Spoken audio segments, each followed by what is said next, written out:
আমরা যারা ক্যাপকাট দিয়ে ভিডিও এডিটিং করি অনেক সময় কিন্তু ভিডিওর মধ্যে বাংলা লেখার প্রয়োজন হয়, কিন্তু আমরা সবাই জানি ক্যাপকাটে বাংলা ফন্ট না থাকায় ক্যাপকাট দিয়ে কিন্তু বাংলা লেখা যায় না। আজকে আপনাদের সাথে এমন একটি টিপস শেয়ার করব যেটার মাধ্যমে কিন্তু আপনারা খুব সহজে ক্যাপকাট দিয়ে যে কোনো ভিডিওর উপরে বাংলা লিখতে পারবেন। সম্পূর্ণ ভিডিওটা দেখে প্রসেসটা শিখে নেবেন। মূল ভিডিওতে যাওয়ার আগে ছোট্ট একটি রিকোয়েস্ট, আপনি যদি এই চ্যানেলে নতুন দর্শক হয়ে থাকেন তাহলে চ্যানেলটি সাবস্ক্রাইব করে বেল আইকনটি অন করে দিবেন। যারা ফেসবুক থেকে ভিডিওটি দেখছেন তারা পেজটা ফলো দিয়ে ভিডিওটি শেয়ার করে দিবেন। তো চলুন কথা না বাড়িয়ে মূল ভিডিওতে যাওয়া যাক।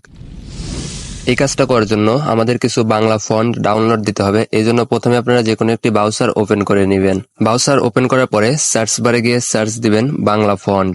সার্চ দেওয়ার পরে আপনাদের সামনে কিন্তু অনেক ফন্টের ওয়েবসাইট চলে আসবে। এখান থেকে ফ্রি বাংলা ফন্ট ডাউনলোড এটার উপর একটি ক্লিক করে দিবেন। ক্লিক করার সাথে সাথে কিন্তু নিচের দিকে আপনারা অসংখ্য ফন্ট পেয়ে যাবেন। সিম্পলি এখান থেকে আপনাদের যেই ফন্টটা চয়েস হয় সেটার পাশে ডাউনলোড লেখা পেয়ে যাবেন। সিম্পলি এটাতে একটি ক্লিক করে দিবেন। এরপর এখান থেকে আবার ডাউনলোড লেখা এটার উপর একটি ক্লিক করে দিবেন।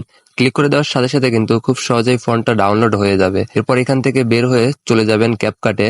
ক্যাপকাটে আসার পরে আপনাদের কাঙ্ক্ষিত ভিডিওটা সিলেক্ট করে নেবেন। এরপরে টেক্সট এটার উপর একটি ক্লিক করে দিবেন। এরপর অ্যাড টেক্সট এটার উপর একটা ক্লিক করে দিবেন। ক্লিক করার পরে কিন্তু আমাদের সামনে সেম এরকম একটি ইন্টারফেস শো করে। এখানে বাংলা ফন্টটা অ্যাড করতে হবে, এই জন্য অ্যাড ফন্ট এটার উপর একটি ক্লিক করে দিবেন। এরপর প্লাস আইকন এটার উপর আরেকটা ক্লিক করে দিবেন। এরপর আপলোড ফাইল এটার উপর একটি ক্লিক করে ফাইল ম্যানেজার থেকে ডাউনলোড দেওয়া সেই ফন্টটা অ্যাড করে নেবেন। অ্যাড করার পরে সেই ফন্টের উপর একটি ক্লিক করে বাংলাটা সিলেক্ট করে নেবেন। এরপর কিন্তু খুব সহজেই যা খুশি বাংলায় লিখতে পারবেন। লেখাগুলো স্টাইলিশ করার জন্য এই পাশে স্টাইলিশ, ইফেক্ট, অ্যানিমেশন, বাবল এগুলো ব্যবহার করতে পারেন। এই ছিল মূলত আমার আজকের ভিডিওটি ভালো লেগে থাকলে অবশ্যই একটি লাইক করে দিবেন। সবাই ভালো থাকবেন, সুস্থ থাকবেন। আল্লাহ হাফেজ।